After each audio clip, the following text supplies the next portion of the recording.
Today we are talking with Robert Greenwood, who is partner and managing director at Snøhetta Architects.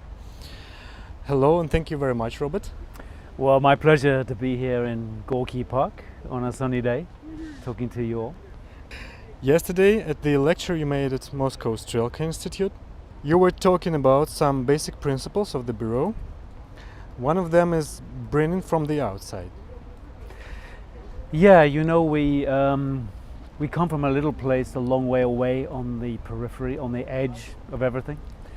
And I think that's a big advantage, coming from the outside, looking in. We're working all the way around the world. We're going out to meeting cultures, meeting people, meeting sites, projects. It's very good to not come from the center exporting your culture. Rather come from the outside and meet the people you're going to work with. But what about bringing from the inside? Are there any connections between the national Norwegian tradition, maybe through some filling of the space, volume, form, etc., in Snøhetta's architecture? Yeah, look, we come from Norway and our roots are in Norway, and we're very concerned about that. I think that's a very important aspect of our culture.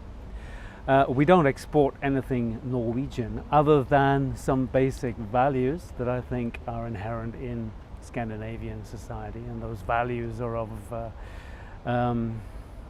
openness, they're values of dialogue and democracy, and those things we do carry with us, I think, out into the projects we take part in.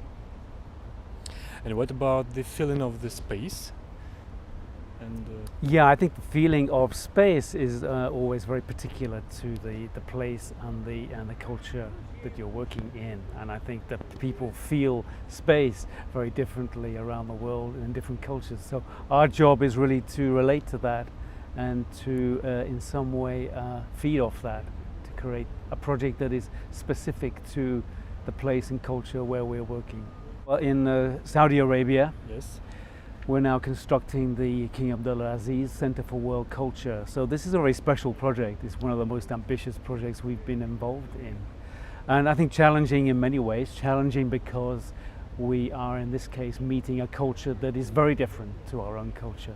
So I think it demands a lot of our people to really relate to that particular environment, culturally, but also climatically. It's obviously a desert, it's hot, it's dusty. We come from the cold north. So I think there are many things that we've had to struggle with and relate to, and big challenges that I think can result in a project that can, we hope, be a step forward for Saudi Arabia. Can we say it's a bit Nordic? I don't think you can say it's necessarily a bit Nordic. I don't quite know really what that would mean.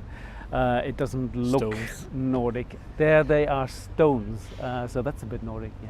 But you get stones everywhere. So it's not specifically Nordic. What we would like is that building is very open and embracing. And it creates a space for the public, a space for people to meet, talk, discuss, to have a dialogue. And if that's Nordic, then yeah, it's Nordic. I do understand, though, that Russia is at least partly from the north, and I think that everybody who lives in the north, near the northern Arctic Circle, in that light from the north, definitely has some of the same experience, some of the same perception of space as you talk about. The dark winters, the dark nights, the cold, how you change your life, how you change the way you use spaces, the way you use buildings, the way you use cities in the north during the different seasons. Definitely, I think we have some commonalities there, and we can see that, I think, in some of the attitudes. Some of that magical light. Well, the light is really important, and that's obviously what's really special about living in the north. This understanding of the low, sharp light. And I'm sure in many parts of Russia it's just the same. So we do have that in common. You are now working on the renovation of Moscow Garden Ring. Please tell us more about that project. Well, it's a real privilege to have been invited by Snøhetta KB to take part in their project and collaborate with them on what is just a very small part of a very large project.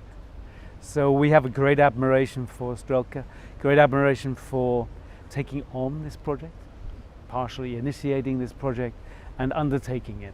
It's happening very fast. It's something that really is happening. It's very important for Moscow. I think that addressing the big boulevards, the traffic, the city life, the way you use the city, the space for the pedestrians, the urban quality of life is so important that this cannot be overstated. So our role in this is fortunate, but unfortunately only very small. But we're very honored to be working together. We like to do this as a partnership. It's a little piece of a very much bigger project. But I think it's very smart of Snøhetta to invite other architects into this project. It is obviously so big that there is room to bring other people in, room to bring in many voices, and that's going to add a richness to the project when it's finished that I think will be very interesting to see, where you can move from one space to another, to the next, in a connection, experience different architects' vision of what this could be. Thank you very much. Thank you.